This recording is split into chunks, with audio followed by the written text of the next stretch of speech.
ఇక మంతని నియోజకవర్గం విషయానికి వస్తే మంతని నియోజకవర్గంలో ఇప్పుడు నెంబర్ 2 గా ఉన్నాడు శ్రీధర్ బాబు. మరి ఇక్కడ ముఖ్యమంత్రి ఆయన ఏం చెప్తే అదే ఇంటా ఉన్నాడు అని చెప్పి కితాబులు ఇస్తా ఉన్నారు అందరూ కూడా. మరి ఇక్కడ శ్రీధర్ బాబు అడిగితే ఏదైనా ఇవ్వడానికి ముఖ్యమంత్రి రేవంత్ రెడ్డి మరి సిద్ధంగా ఉన్నాడు. కానీ శ్రీధర్ బాబు మాత్రం అడగడానికి నోరు రావడం లేదు. ఇక్కడ చూసుకున్నట్టయితే మంత్రి మరి సొంత నియోజకవర్గం మరి ఇక్కడ ఏదైతే మంత్రి నియోజకవర్గంలో ఉన్న రోడ్ల దుస్థితి చూస్తే మాదేపూర్ మండలంలోని పలుగుల కుంట్లం గ్రామానికి వెళ్లే ప్రధాన రహదారి బురద గుంతలమయం. 40 ఏళ్లుగా మంత్రి నియోజకవర్గాన్ని దుద్దిల కుటుంబం పాలించిన సక్రమంగా రోడ్లు వేయలేకపోతున్నారని మండిపడ్డ ప్రజలు. గ్రామాలకు అంబులెన్స్ కూడా వచ్చే పరిస్థితి లేదంటే ఆలోచన అని ఇక్కడ చూసుకున్నట్టయితే 20 నెలల అధికారంలోకి వచ్చి మరి కనీసం ఈ రోడ్డును కూడా పూర్తి చేయలేకపోతే, మరోవైపు చూసుకున్నట్టయితే పెద్దపల్లి నుంచి మరి ఇక్కడ మంతని వరకు ఉన్న రహదారిలో మరి అస్తవ్యస్తంగా ఉన్నది. బీఆర్ఎస్ గవర్నమెంట్ లో శాంక్షన్ అనేది దానికి డిఎంఎఫ్టి నిధులు మరి కలెక్టర్ అకౌంట్ లో సిద్ధంగా ఉన్నాయి డబ్బులు, కానీ వాటిని కాంట్రాక్టర్ విడుదల చేయలేక కాంట్రాక్టర్ నిర్లక్ష్యంతో 20 నెలలుగా ఆ రోడ్డు దుస్థితి చూసుకున్నట్టయితే ఆ రోడ్డు ద్వారా ఆ దుమ్ము ధూళి అంత వచ్చి ఆ షాపింగ్ వాళ్ళు అక్కడ రోడ్డు పక్కన నివాసం ఉంటే వాళ్ళు రోగాల బారిన పడతా ఉన్నారు. అయినా కూడా శ్రీధర్ బాబుకు మనసు రావడం లేదు ఆ రోడ్లను పూర్తి చేయడంలో. మరి ఇక్కడ ఈయన కనీసం ఈ రోడ్లు రవాణా సౌకర్యమే కల్పించలేని ఈ మంత్రి ఇక మన మంత్రి ప్రజలకు ఏం చేస్తాడని చెప్పి ఒకసారి మంత్రి ప్రజలు ఆలోచన చేసుకోవాలి. ప్రతిపక్షంలో ఉన్నప్పుడు గొప్ప గొప్ప మాటలు మాట్లాడిన శ్రీధర్ బాబు అధికార పక్షంలోకి వచ్చిన తర్వాత ఇప్పటి వరకు ఏ ఒక్క పని అయినా పూర్తి చేసిన ప్రజలకు ఉపయోగపడేదంటే అది శూన్యం అని చెప్పాలి. కనీసం ఇలాంటి రోడ్ల మీద ఏ విధంగా ప్రయాణం చేస్తారనే విషయాన్ని ఒకసారి గమనించాలి. కాళేశ్వరం నుంచి 7 కిలోమీటర్లు ఉండేటువంటి పలువులకు వెళ్లే రహదారి. ఈ రహదారి ప్రధాన రహదారి బురద నీళ్ళతో నిండి ఉంది. కాళేశ్వరం నుంచి సుమారు 7 కిలోమీటర్లు అంత ఏదైతే పవిత్ర పుణ్యక్షేత్రం నేషనల్ హైవే మరి దాని పక్కనే ఉన్నటువంటి పలుగుల దుస్థితి ఈ విధంగా ఉంటే ఇక తాగునీటి కోసలు ఏ విధంగా ఉన్నాయో మరొకసారి చూసుకున్నట్టయితే ఇది ఆయన సొంత మండలం కాటారం మండలం.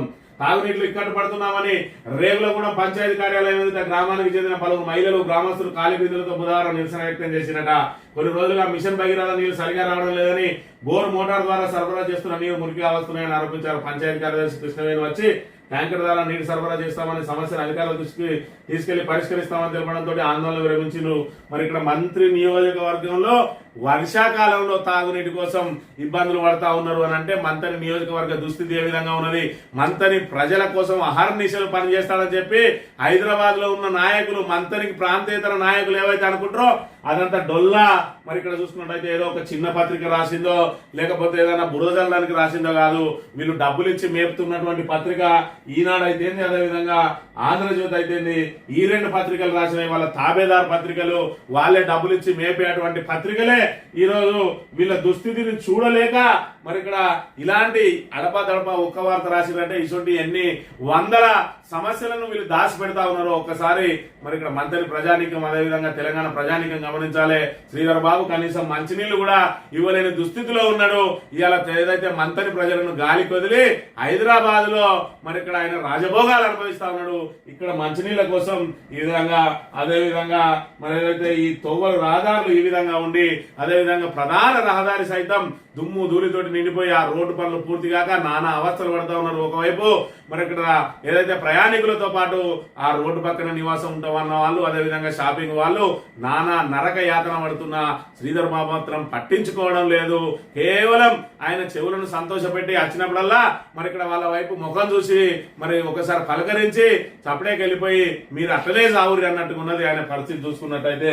ఇది మంత్రి ఎమ్మెల్యే పనితీరు ఏ విధంగా ఉన్నది, మంత్రిగా పనితీరు ఏ విధంగా ఉన్నది. కనీసం మంచినీళ్ళు ఇవ్వలేని, రవాణా సౌకర్యం కల్పించలేని, మరి ఇక్కడ కేసీఆర్ ఇచ్చినటువంటి మరి ఆ నిధులను సక్రమంగా వినియోగించలేని దుస్థితిలో ఉన్నాడు. ఇలా ఓడేడు బ్రిడ్జ్ పరిస్థితి చూసుకున్నట్టయితే 20 నెలలైంది, అక్కడనే పోయింది. మరోవైపు చూసుకున్నట్టయితే మరి ఇక్కడ ఏదైతే బ్రిడ్జిల విషయానికి వస్తే సోమనపల్లి దగ్గర కూలిపోయే ప్రమాదంలో ఉన్నది. దానికి కొత్త బ్రిడ్జి కట్టడానికి శాంక్షన్ చేయడు. కానీ ఏదైతే ఆయన భూములు ఎక్కడైతే ఉన్నాయో వాళ్ళ బంధువుల భూములు ఏవైతే ఉన్నాయో వాళ్లకు ధరలకు లెక్కలు రావడానికి మరి ఇక్కడ ఏదైతే అవసరం లేదు శివారం మీద మాత్రం బ్రిడ్జి కడతా అంటాడు. చిన్న కాళేశ్వరం సంవత్సరం లోపే పూర్తి చేస్తారని 20 నెలలు అయింది. ఇప్పటి వరకు అతిగతి లేని దుస్థితి నెలకొన్నది. ఇలా తాగునీటికి ఇబ్బందులు పడతా ఉన్నారంటే దానికి ఆ చిన్న కాళేశ్వరం నుంచి కనుక మరి ఈయన చెప్పిన పని పూర్తి స్థాయిలో చేసిందంటే ఈ నీళ్ళకి తిప్పలు వచ్చేదా అనే విషయాన్ని కూడా ఒక్కసారి గమనించాలి. ఇది మంతని ఎమ్మెల్యే పనితీరు అనే విషయాన్ని తెలంగాణ యావత్ సమాజం గమనించాలి.